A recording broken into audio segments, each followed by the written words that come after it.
How to fix camera not working in iPhone 16e. So let's start the video. First of all, remove your camera lens protector. If you update a camera lens protector, then remove your camera lens protector and update a new one protector. After that, open settings.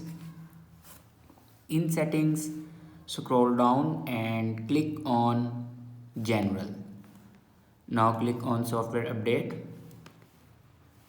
Now here you can check your latest version will be updated or not. If it doesn't update to latest version, then update it to latest version. After updating a latest version, then go back to your home screen and restart your device. For restart your device, press and hold volume up button and power button at the same time. And swipe this icon to right side for restart your device. After restart your device, then your problem will be fixed. If it doesn't fix your problem, then open settings again and click on general and then scroll down and click on transfer or reset iPhone. Now click on reset.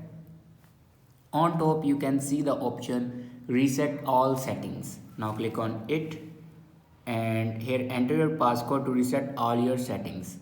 After reset all your settings, your problem will be fixed. I hope this video is helpful for you. Thanks for watching.